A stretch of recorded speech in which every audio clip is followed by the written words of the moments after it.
G'day listeners and welcome to another APS News Bulletin, keeping you up to date and well informed on the Australian property market in real time. Now guys, jumping straight into it today. Story number one, slim pickings, low supply and high demand keeps the market hot in southeast Queensland. Article by Michael Mudisic. Point number one guys, demand for detached housing remains high with only 4.9 months of supply in the pipeline, keeping the market very, very hot. Now, talking about apartments and townhouses, 9,100 properties are currently up for resale against 49,000 annual sales. We're looking at razor-thin supply of only 2.2 months based on those metrics. This market is moving fast. And remember, when Southeast Queensland apartment market was oversupplied, it literally seems like it was only a couple of years ago that it was oversupplied because Goldie or Southeast Queensland as a whole was seen as very oversupplied for a long period of time.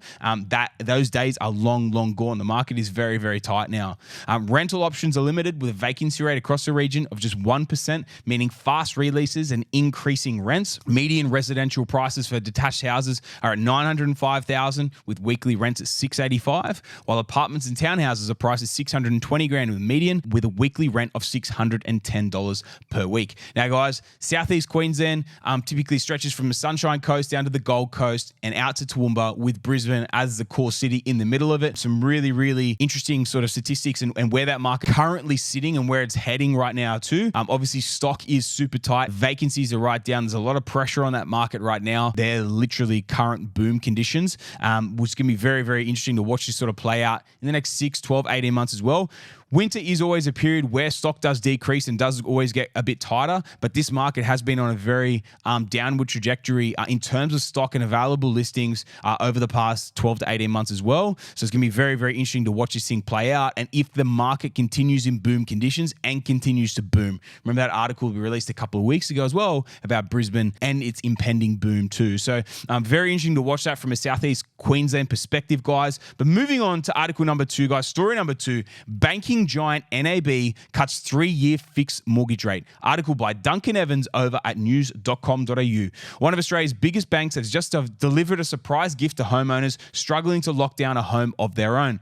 NAB, the $115 billion behemoth, has cut its 3-year fixed rate on home loans by 0.6% to 5.99%. In summary, this guys, the NAB has cut its 3-year fixed rate home loan to 5.99%, making it the first big bank in Australia to offer a fixed rate with a 5 in front of it for quite a few years. The popularity of fixed rates has decreased significantly, but NAB's rate cut is aimed at testing borrower interest in fixed rates amidst uncertainty about future cash rate hikes. Borrowers must own at least 30% of their property for a loan-to-value ratio of 70% or less to be eligible for NAB's reduced rates, so LVRs of 70% or less. Fixed rates offer relief from tracking the RBA's cash rate, but they come with less flexibility, potentially higher costs in the long term compared to variable rates. Borrowers considering fixed rates should be aware of the potential lack of flexibility, caps on extra repayments, and the need to renegotiate or refinance at the end of the fixed rate period to avoid rolling over onto a less competitive variable rate.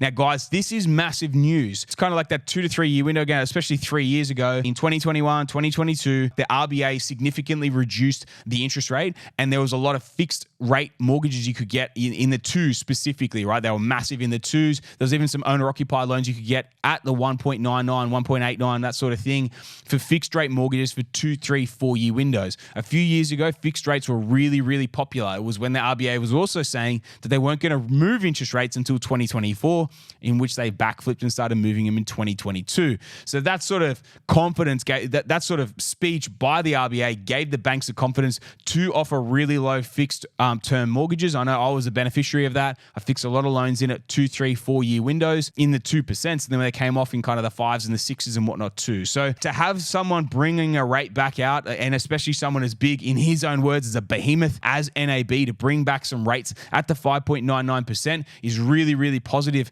for the outlook in terms of where interest rates are heading. A bit of insight into this. Typically the way the banks, especially the big banks, when they fix interest rates, their economists are banking against the fact that they think they're going to make more money than you by fixing in at an interest rate over this, say, 3-year period.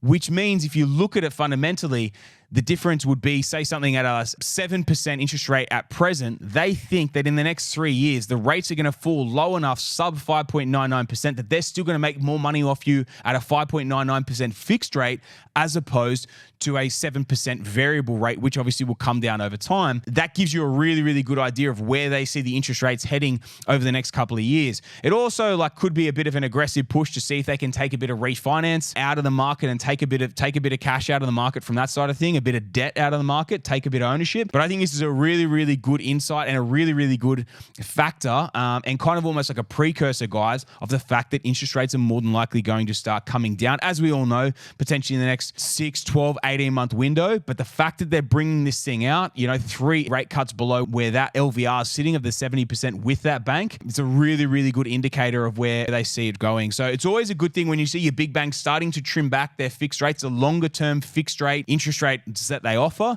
It's always a really, really good precursor to the fact that they believe in the near term rates are going to be coming back down. So I hope that gave you guys a little bit of value, and I hope it gave you a bit of breakdown as to where I'm sort of seeing it and the value around seeing something like this happening as well. And guys, that is a wrap for another APS Weekly News Bulletin. I hope you took some value out of it. If you did, please make sure you send on to someone else that you also think might take some great value. And until next week, guys, that's another APS Weekly News Bulletin on the Scouting Australia podcast.